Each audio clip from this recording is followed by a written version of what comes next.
네, 안녕하세요. 우연TV의 우혜원입니다. 오늘은 우리 지용성 항산화 영양소인 비타민 E에 대해서 말씀을 드릴 거고요. 추가적으로 우리 마늘의 효능에 대해서도 좀 같이 설명을 드려보도록 하겠습니다. 먼저 항산화 비타민의 대표적이다라고 이야기를 하는데요. 항산화 비타민은 우리 몸을 산화시키는 것을 막아주는 역할을 하는 비타민들을 항산화 비타민이다라고 이야기를 해요. 근데 이 항산화 비타민에는 물에 녹는 수용성 비타민과 지방, 기름에 녹는 지용성 비타민 이렇게 두 가지로 나눠지는데 오늘 이 지용성 비타민 중에서도 가장 대표적인 항산화 비타민, 비타민 E에 대해서 말씀을 드려보도록 하겠습니다. 자, 보통 이 비타민 E는 항산화 비타민, 활성산소를 우리가 막아준다, 활성산소를 제거해준다, 이런 여러 가지 이야기를 하는데, 비타민 C 같은 경우는 활성산소를 실제적으로 그냥 제거하는 그런 역할을 하는 영양소인데 불구하고, 비타민 E는요, 그냥 제거를 하는 게 아니고, 그러니까 여기 보시는 것처럼 이 전자의 구조에서요, 4개로 이렇게 짝수로 만들어져 있는 전자의 구조는요, 아주 안정화된 물질이다라고 말씀드릴 수가 있는데, 여기서 하나가 땅 빠져나가가지고 홀수의 전자가 되는 경우가 있잖아요. 이렇게 홀수의 전자가 되는 경우는 불안정한 물질이 되면서 활성산소로서 역할을 하게 됩니다. 자, 근데 비타민 C 같은 경우는 이런 활성산소를 직접적으로 제거를 해주는 그런 역할들을 하는데요. 비타민 E는 조금 다르게 자신의 것을 이렇게 조금 떼서요, 하나를 넘겨줍니다. 그러면 홀수였던 이 전자가 짝수 4개로 합쳐지게 되면서 안정화된 그런 물질로 변화가 되게 되겠죠.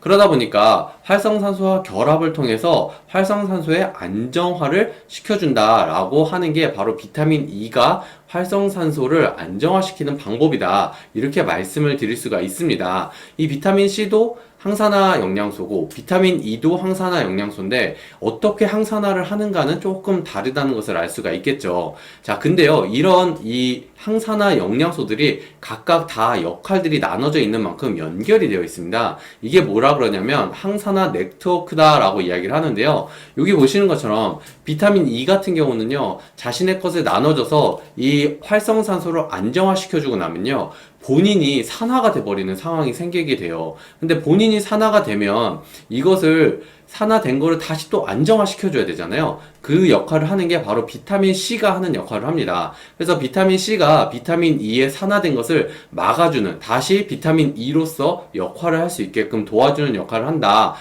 그 다음에요, 이 비타민 C도 자기 역할을 계속 하다 보면 힘이 들고 그러다 보니까 비타민 C조차도 또 산화가 되는 경우가 생길 수가 있거든요. 자, 그런 경우에는 이 글루타치온이라는 항산화 성분이 또 비타민 C가 다시 그 역할을 할 수 있게끔 도와주는, 이런 여러 가지 역할들을 이렇게 돌아가면서 만들어져 있는 게 바로 이 항산화 네트워크다라고 말씀을 드릴 수가 있습니다.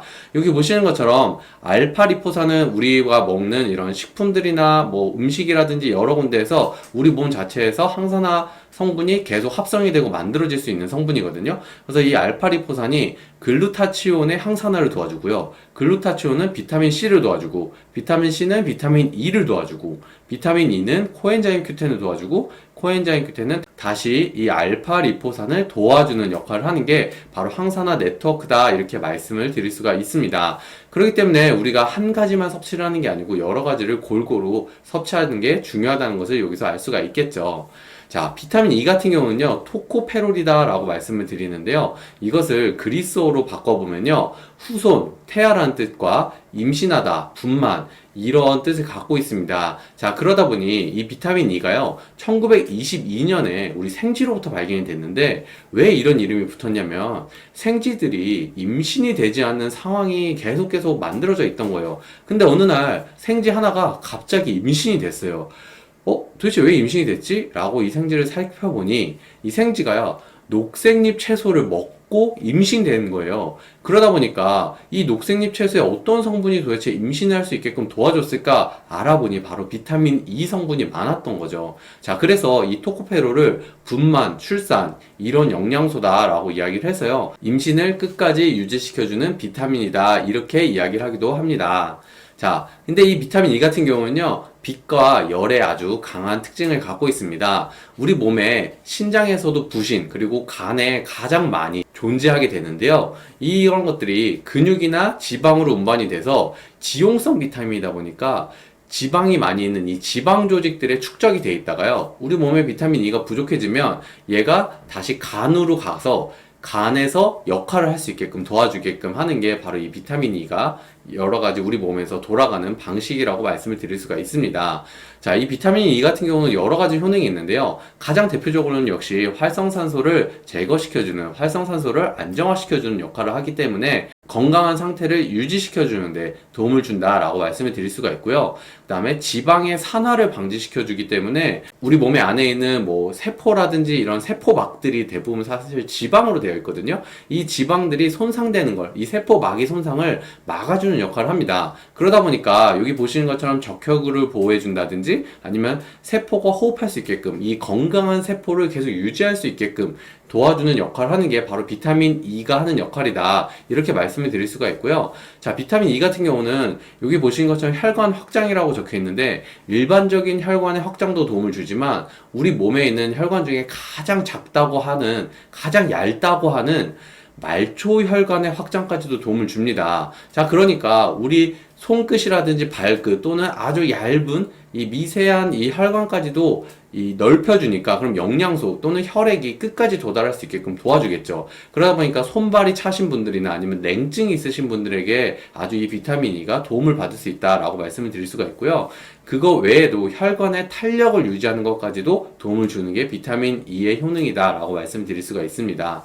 자, 그리고 요즘에 이런 이야기도 있어요. 우리 눈의 노화가 황반 변성으로 인해서 나타난다라고 이야기를 하거든요. 그래서 황반의 건강이 아주 우리 눈 건강에 중요하다라고 이야기를 하는데요. 이 비타민 E 같은 경우에 다른 항산화 물질들하고 함께 역할을 하는 것 중에 하나가 이 황반 변성을 지연시켜준다라는 연구 결과도 있으니 참고를 해주시면 좋을 것 같습니다.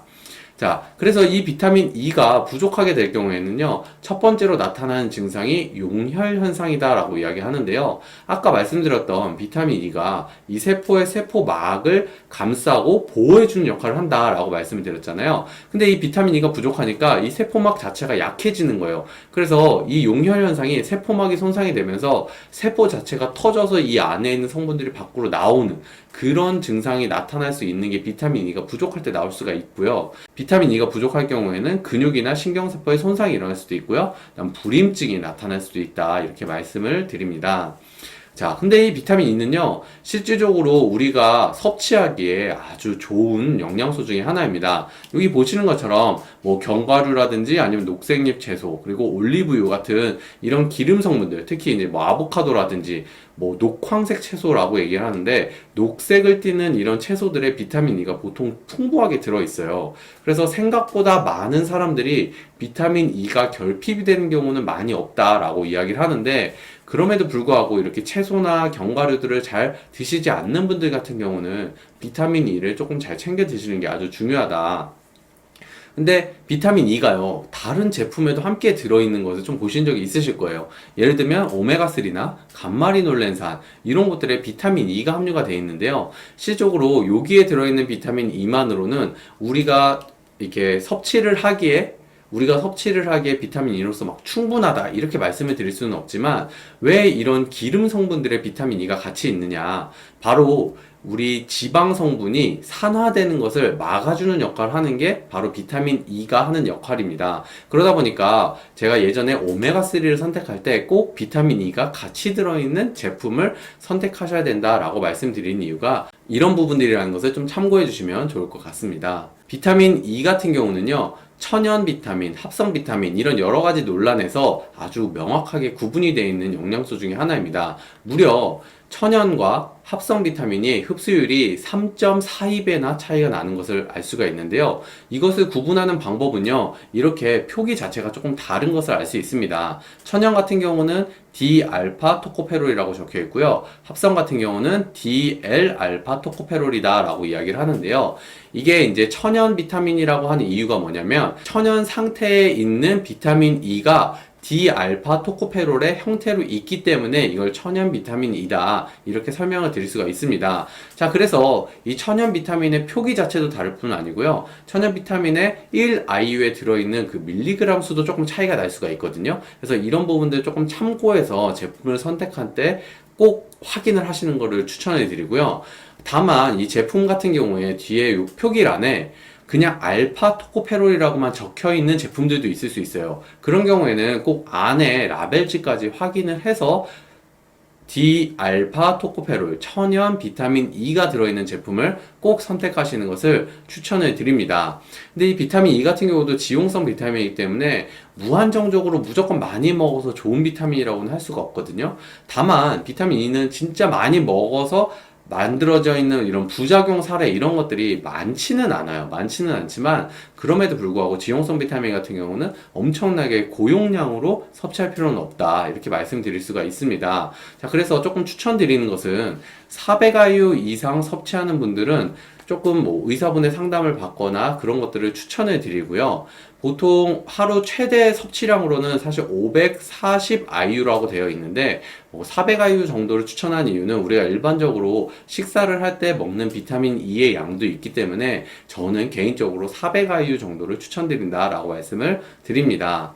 자, 다음은 마늘에 대한 이야기를 조금 드려볼게요. 이 마늘 같은 경우는요, 보통 알리신이다 라고 하는 이 성분 때문에 먹는다, 이런 이야기 많이 들어보셨을 거예요. 근데 이 마늘에는요, 알리신만 많이 들어있는 게 아니고요, 비타민 C, 그리고 비타민 B. 근데 비타민 B 중에서도 비타민 B1이 많이 들어있고요. 칼슘, 아연, 철, 셀레늄 이런 여러 가지 항산화 물질들이 정말 많이 들어있는 게 이 마늘의 효능이다 라고 말씀을 드릴 수가 있습니다. 자, 근데요, 이 알리신은요, 60도 이상의 열에 되게 약한 특성을 갖고 있고요. 위산에도 취약을 해요. 그래서 우리가 그냥 생마늘 먹었을 경우에 위산에도 취약하기 때문에 이 알리신에 제대로 우리 뱃속에서 소화가 돼서 역할을 하기는 조금 효과를 보기에는 좀 약하다, 이렇게 말씀을 드릴 수가 있는데요. 근데 이 알리신의 역할이 좋은 역할이 많거든요. 보시면 뭐 면역 기능을 강화시켜 준다든지 아니면 심혈관계 질환에 도움을 준다든지 아니면 혈압에 도움을 준다든지 콜레스테롤 관리하는 데도 도움을 주고요. 특히 B1, 비타민 B에서도 B1이 많이 들어있다 말씀드렸잖아요. 이 알리티아민이라고 하는 이 알리신과 비타민 B1이 합쳐진 알리티아민이라는 성분이요, 체력 에너지를 활성화시켜 주는데 엄청나게 도움을 준다라고 이야기를 합니다. 자, 그래서 우리가 이제 마늘 하면은 막 힘이 나고 이런 부분들을 좀 많이 생각을 하시잖아요. 그런 것들이 이런 성분들 때문에 그렇다라고 말씀을 드리는데, 자, 이런 고민들을 하실 거예요. 마늘 생으로 먹어야 되나? 구워서 먹어야 되나? 이런 부분들을 하는데 특징이 조금 다릅니다. 생으로 먹었을 때랑 구워서 먹었을 때랑 효능이 조금 다르다, 이렇게 말씀드리는데요. 먼저 생으로 먹었을 때는요, 알리신이 매우 활성화가 되어 있겠죠. 열을 가하지 않은 상태니까. 그리고 비타민 C가 아주 활성화가 되어 있고요. 비타민 B도 활성화되어 있고 성기능 향상에도 생마늘이 훨씬 더 도움을 준다, 이렇게 이야기를 합니다. 네, 구워서 먹었을 경우에는요, 알리신이 거의 없어지겠죠. 왜냐면 60도 이상에서 열이 가해졌기 때문에. 그리고 비타민 C와 비타민 B는 감소가 되는데, 다만 마늘이 갖고 있는 이 항산화 능력은 엄청나게 급상승이 된다라고 말씀을 드릴 수가 있고요. 우리 몸의 면역력에도 구운 게 조금 더 좋다, 이렇게 이야기를 합니다. 다만 우리가 이제 시중에 파는 제품 중에 막 구운 마늘이라고 얘기하면서 정력에 좋다 이렇게 판매가 되는 제품들 있잖아요. 저는 이제 그런 제품들은 구운 제품이기 때문에 알리신 성분이 조금 적고 그다음 성기능 향상은 오히려 생이 더 좋기 때문에 조금 물음표를 띄우는 편이기는 합니다. 자, 그래서 우리가 비타민 E를 선택할 때 방법은요, 첫 번째, 천연 비타민 E를 선택해야 됩니다. 디알파 토코페롤을 꼭 확인하셔서 선택하시는 걸 추천해 드리고요. 자, 두 번째는 400IU 이상의 고용량이 있는 비타민 E 같은 경우는 저는 개인적으로는 추천해 드리지 않는 편입니다. 다만 비타민 E가 정말 부족하신 분들이나 난 좀 비타민 E를 고용량으로 섭취하고 싶다, 그러신 분들은 그냥 잘 선택을 하시는 걸 추천해 드리고요. 자, 세 번째는 조합이 좋은 성분과 같이 있는 제품이다 라고 이야기를 했는데, 제가 마늘을 조금 소개해 드렸잖아요. 이 마늘 소개해 드린 이유가 마늘에 들어있는 뭐 알리신이라든지 비타민 C, 비타민 B, 알리티아민 이런 것들이 비타민 E하고 아주 찰떡궁합이거든요. 그래서 시중에 파는 제품들 중에서 마늘과 비타민 E가 결합이 되어 있는 그런 제품을 좀 선택을 하시면 더 좋은 효과를 보는 데 도움을 되실 거다라고 말씀을 드릴 수가 있습니다. 자, 그래서 비타민 E하고 함께 먹으면 좋은 제품 추천 리스트는요, 첫 번째, 바로 비타민 C와 코엔자임 Q10입니다. 자, 이 제품 같은 경우는 제가 아까 말씀드렸던 항산화 네트워크에 도움을 주기 때문에 그렇고요. 셀레늄도 역시 항산화에 강력한 도움을 주기 때문에 함께 드시는 거 추천을 드립니다. 마늘에 셀레늄이 많이 들어있다라고 말씀드렸죠. 그리고 세 번째는요, 비타민 B와 밀크시슬인데요. 요거 같은 경우는 우리 몸에 활력을 올려주는데 비타민 E하고 찰떡궁합이거든요. 그래서 비타민 B나 밀크시슬 같은 경우는 활력을 올리고 싶을 때 선택하시는 걸 추천해 드리고요. 오메가3 같은 경우는 혈관 건강에 도움을 주는데 세포막에도 도움을 주고요. 지방산이 산화되는 것도 도움을 주는 게 비타민 E잖아요.